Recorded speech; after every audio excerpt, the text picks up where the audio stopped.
Então, crianças, vamos dar continuidade ao nosso conteúdo de hoje, a Era Vargas. Vamos abordar agora os seguintes temas: a Revolução Constitucionalista, a Constituição de 1934, a oposição ao governo Vargas e o Plano Cohen. A Revolução Constitucionalista. Havia um grande descontentamento da população com relação ao governo federal, principalmente em São Paulo, onde fora nomeado o interventor pernambucano. Isso significava que a elite paulista tinha perdido o protagonismo na política nacional e viam seu poder regional restrito pelas medidas de Getúlio Vargas. De São Paulo provinha a exigência de que o governo criasse uma nova Constituição para o país, o que Getúlio Vargas adiava há tempos, além do que promovesse as eleições para presidente da República. Simultaneamente, fortaleceram-se também em São Paulo os chamados tenentistas, grupos constituídos por civis e militares que apoiavam Vargas. Observem esse cartaz, ele tem o mesmo padrão estético de outros cartazes de convocação utilizados no período. Ele ressalta que as bandeiras do Brasil e de São Paulo estão unidas por um laço verde e amarelo, simbolizando que a luta dos constitucionalistas não era contra o Brasil, mas sim a favor dele. Esse cartaz ele é de um alistamento da Revolução Constitucionalista do ano de 1932. Membros dos dois grupos enfrentavam-se constantemente em brigas de ruas, até que um desses embates resultou na morte dos estudantes Martins, Miragaia, Drauzio e Camargo. Os quatro ficaram conhecidos pela sigla formada pelas iniciais de seus nomes, MMDC.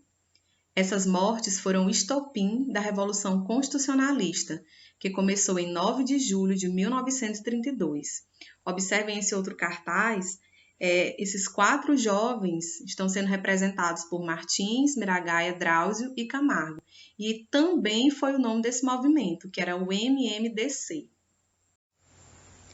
Com a ajuda dos meios de comunicação, o movimento constitucionalista ganhou apoio popular, mobilizando aproximadamente 35 mil homens pelo lado paulista contra 100 mil soldados do governo de Vargas. O conflito durou quase 3 meses e causou a morte de inúmeras pessoas. Ao final desse conflito, dessa revolução, os paulistas foram derrotados no campo de batalha, mas tiveram vitória importante no campo da política. Vargas convocou no ano seguinte eleições para a Assembleia Constituinte, que seria responsável pela elaboração da nova Constituição. A Constituição de 1934. A nova Constituição entrou em vigor no ano de 1934. Nela foram asseguradas as conquistas já obtidas no Código Eleitoral de 1932, além de alguns direitos sociais, como os direitos trabalhistas, instituição do salário mínimo, jornada de trabalho de 8 horas diárias, proibição do trabalho de menores de 14 anos, férias anuais remuneradas e indenização na demissão sem justa causa. No nacionalismo econômico, a proteção das riquezas naturais do país, como jazidas minerais e quedas d'água capazes de gerar energia. Já na educação, o ensino primário, que é correspondente ao ensino fundamental de 1º ao 5º ano, passou a ser gratuito. A Constituição estabelecia que o primeiro presidente seria eleito pelo voto indireto dos membros da Assembleia Constituinte. Então, de acordo com a Constituição, a eleição presidencial seria realizada de forma indireta, ou seja, o presidente seria escolhido pelos membros da Assembleia Nacional Constituinte e não pelo voto popular. Ela estabelecia também que depois dessa eleição, as seguintes ocorreriam por meio do voto direto, ou seja, os cidadãos brasileiros escolheriam seus governantes diretamente nas urnas, por meio do voto. Nas eleições indiretas de 1934, Getúlio Vargas saiu vitorioso, permanecendo no governo. Assim passou a ocupar a presidência de maneira constitucional, ou seja, de acordo com a lei maior do país, que era a Constituição. A oposição ao governo Vargas. Durante o governo constitucional de Vargas, fortaleceram-se alguns grupos políticos de oposição, entre eles os integralistas e os aliancistas. Os integralistas, sob a liderança de Plínio Salgado, desejavam instalar no Brasil um governo autoritário, com um partido político único, uso da violência e censura aos meios de comunicação. Para realizar esse projeto, fundaram em 1932 a Ação Integralista Brasileira, AIB. O cartaz que vocês observam aí é de uma propaganda integralista de 1937. Nele diz: "O Brasil precisa de você. Fora do integralismo, não há nacionalismo." Esse cartaz, ele, em pouco tempo, foi disseminado pelo Brasil inteiro e esse grupo ganhou muitos filiados e fez uma forte oposição ao governo. Os aliancistas, sob a liderança de Luiz Carlos Prestes, criaram em 1935 a Aliança Nacional Libertadora, ANL. Na defesa de um governo popular, esse grupo divulgou um manifesto que pedia a derrubada de Vargas do poder e a instalação do comunismo no Brasil. Diante disso, Vargas reagiu mandando fechar a sede da ANL.